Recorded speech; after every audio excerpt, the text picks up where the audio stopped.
The air in the grand hall of the Zha'Kari throne room was thick with the scent of alien incense, a heady mix of spice and something metallic that made Lieutenant Marcus Hale's nose itch. He stood at attention, his combat boots planted firmly on the polished obsidian floor, his hands clasped behind his back. His uniform, a standard-issue Earth Defense Force jumpsuit, felt out of place amidst the flowing silks and shimmering scales of the Zha'Kari court. Before him, seated on a throne carved from a single piece of iridescent crystal, was Princess Visara.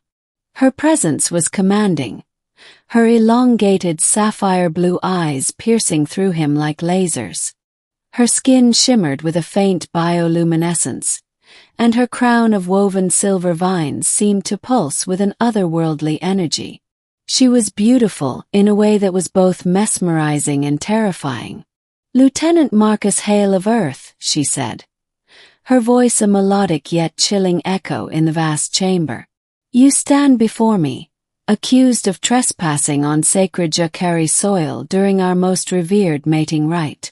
How do you plead?" Marcus swallowed hard. He hadn't meant to stumble into the middle of some alien ritual. He'd been on a routine reconnaissance mission, tracking a rogue asteroid that had entered Earth's orbit. A malfunction in his ship's navigation system had sent him hurtling through a wormhole, and he'd crash-landed on this strange alien world. The last thing he remembered was crawling out of the wreckage, only to be surrounded by a group of Zha'Kari warriors who had dragged him here. "I plead ignorance, Your Highness," Marcus said, his voice steady despite the knot of anxiety in his chest. "I didn't know I was trespassing. I was lost and my ship was damaged. I meant no disrespect."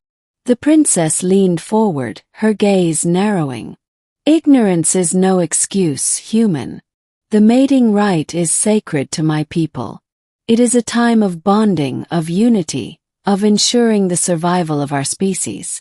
Your presence has disrupted it. By our laws, you must face judgment." Marcus clenched his jaw. "And what does that judgment entail?" A murmur rippled through the court, a sound like the rustling of leaves in a distant forest. Princess Visara rose from her throne, her movements graceful and deliberate. She descended the steps, her flowing gown trailing behind her like liquid starlight. She stopped just a few feet from Marcus, her eyes locking onto his. "You will participate in the mating rite," she declared. Marcus blinked. "I'm sorry, what?" "You heard me, human. You will undergo the trials of the mating rite. If you succeed, you will be granted your freedom. If you fail..." She paused, her lips curling into a faint, enigmatic smile. "Well, let us just say that failure is not an option." Marcus's mind raced. This had to be some kind of joke. He was a soldier, not some kind of mate. But the look in Visara's eyes told him she was deadly serious. "And if I refuse?" he asked, though he already knew the answer. "Then you will be executed for your crimes," she said simply. "The choice is yours." Marcus took a deep breath. He wasn't ready to die, not like this. Not on some alien planet, in some bizarre court where he didn't even understand the rules. If this was his only chance at survival, he'd take it. "Fine," he said. "I'll do it." The princess's smile widened, and for a moment, Marcus thought he saw a flicker of something in her eyes. Amusement, perhaps, or maybe even curiosity. She turned to her guards and gave a nod. They stepped forward, their spears clinking against the floor, and motioned for Marcus to follow. The trials began at dawn. Marcus was led to a vast arena, its walls lined with thousands of Zha'Kari spectators. The air was filled with the hum of their voices, a strange melodic sound that sent a shiver down his spine. He was given a simple tunic and a pair of boots, his uniform confiscated. He felt exposed, vulnerable, but he forced himself to focus. The first trial was a test of strength. Marcus was pitted against a massive Zha'Kari warrior, his muscles rippling beneath his scaled skin. The warrior wielded a staff, its ends crackling with energy. Marcus was given no weapon. "You must disarm your opponent," Princess Visara's voice echoed through the arena. "Only then will you pass." Marcus gritted his teeth. He'd been trained in hand-to-hand combat, but this was different. The warrior moved with a speed and precision that was almost inhuman. Marcus dodged and weaved, his instincts kicking in. He waited for an opening, and when it came, he lunged, grabbing the staff and twisting it out of the warrior's grip. The crowd erupted in cheers. The second trial was a test of endurance. Marcus was placed in a chamber filled with toxic gas. He had to hold his breath and navigate a maze, all while avoiding traps. His lungs burned, his vision blurred, but he pushed through, emerging on the other side gasping for air. The final trial was the most daunting. Marcus was brought to a circular platform, surrounded by a ring of fire. Princess Visara stood in the center, her eyes glowing with an intensity that made Marcus's heart race. "This is the final trial," she said. "A test of will. You must prove yourself worthy."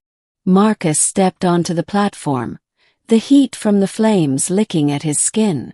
Visara approached him, her movements slow and deliberate. She reached out, her fingers brushing against his cheek.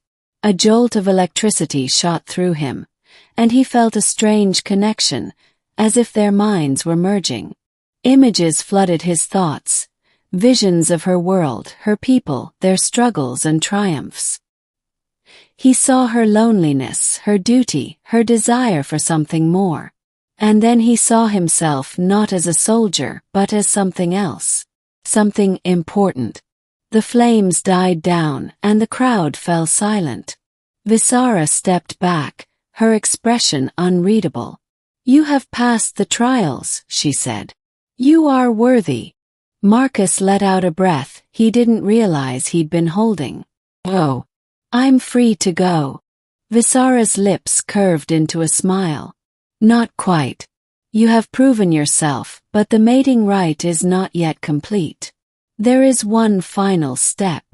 Before Marcus could react, she closed the distance between them, her lips pressing against his in a kiss that sent a shockwave through his entire being. The crowd erupted into cheers, the sound deafening. When she finally pulled away, Marcus was left breathless, his mind reeling. What just happened?" he stammered. Visara's eyes sparkled with amusement. "You have been chosen, Marcus Hale. You are now my mate." Marcus stared at her, his mind struggling to process what she'd just said. "Wait, what? I didn't agree to that." "You agreed to the trials," she said, her tone leaving no room for argument. "And by completing them you have accepted your role. You are mine and I am yours. This is the way of the Zha'Kari." Marcus opened his mouth to protest, but the words died on his lips. He looked into her eyes, and for the first time, he saw not just a princess but a person who had chosen him despite everything. In the weeks that followed, Marcus learned more about the Zha'Kari than he ever thought possible. He learned their customs, their language, their history. And he learned about Visara, her strength, her kindness, her determination to lead her people into a new era. He also learned that being a mate wasn't so bad. In fact, it was kind of amazing. As he stood beside Visara on the balcony of the palace, overlooking the sprawling city below, he couldn't help but smile.